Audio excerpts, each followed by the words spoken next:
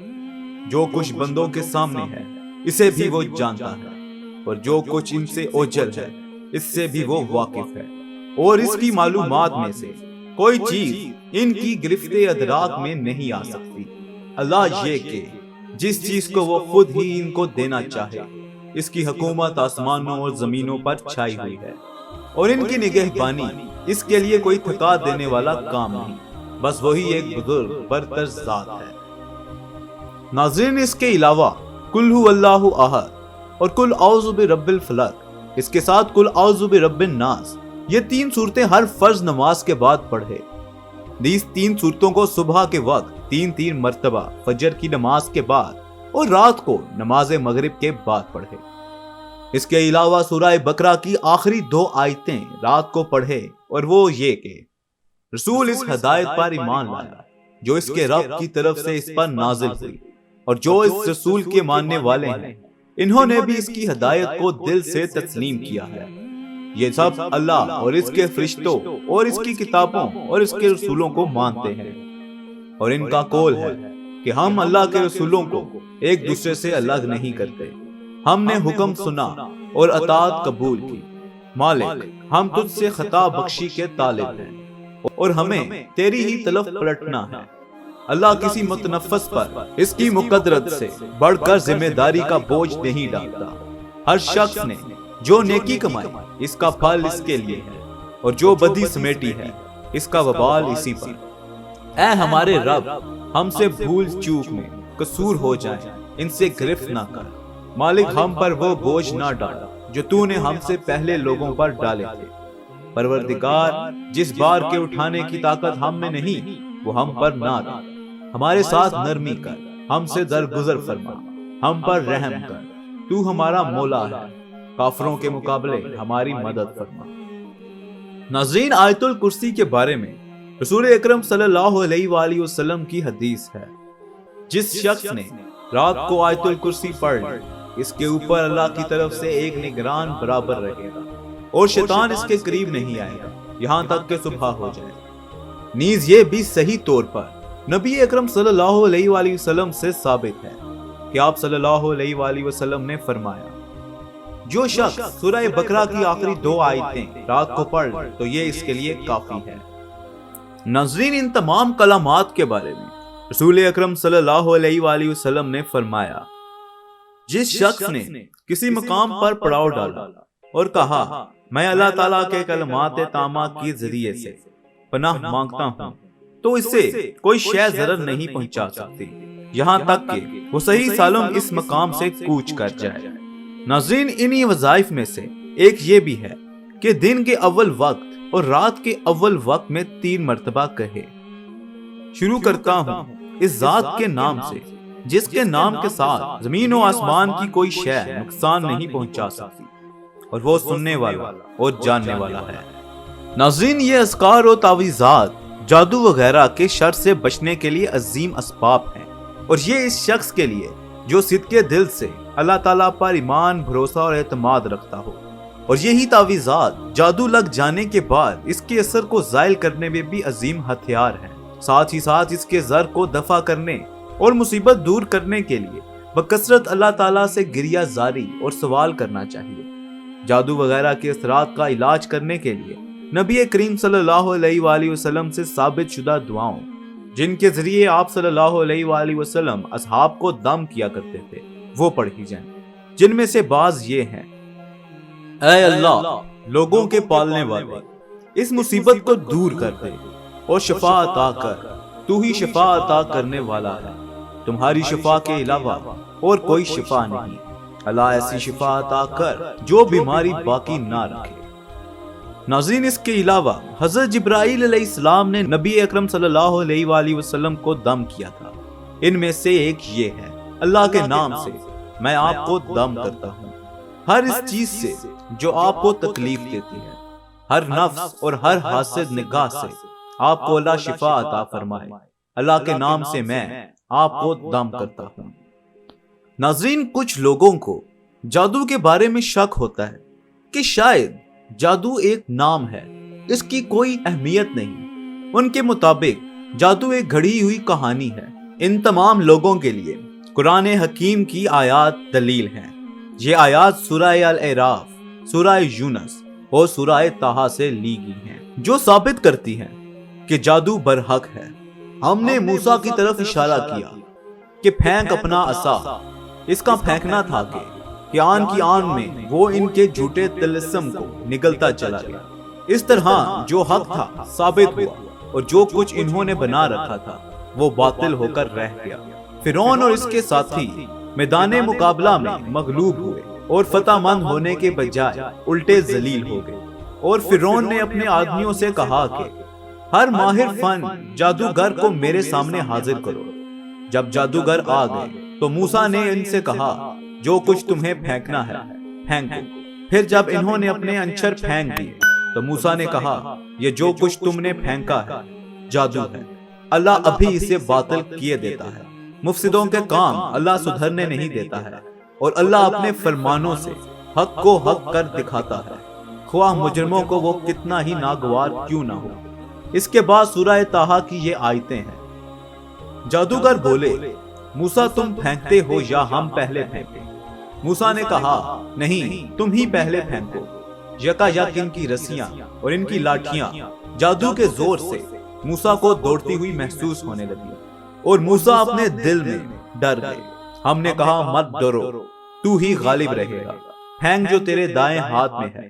پھر ان ساری بناوٹی چیزوں کو نگل جاتا ہے۔ جو کچھ بنا کر لائے ہیں یہ تو جادوگر کا فریب ہے، اور جادوگر کبھی کامیاب نہیں ہو سکتا، خواہ کسی شان سے وہ آئے۔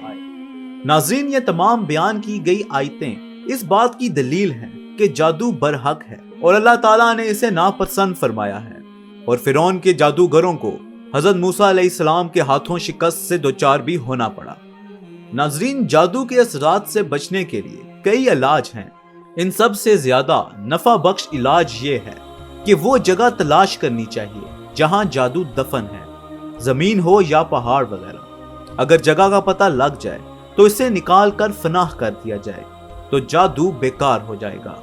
ناظرین، یہ وہ امور ہیں جن کا بیان کرنا ضروری تھا۔ انہی سے جادو کے خطرات سے بچا جا سکتا ہے، اور انہی سے جادو کا علاج کیا جا سکتا ہے۔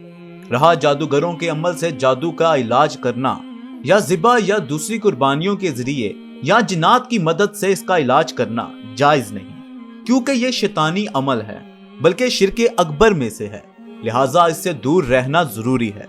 نیز جادو کے علاج کے لیے کاہنوں، نجومیوں اور منتر والوں سے سوال کرنا اور ان کے ارشادات پر عمل کرنا بھی ناجائز ہے، کیونکہ وہ ایمان نہیں رکھتے، اور اس لیے بھی کہ وہ جھوٹے اور فاجر ہیں، علم غیب کا دعویٰ کرتے ہیں اور عوام الناس کو دھوکہ دیتے ہیں۔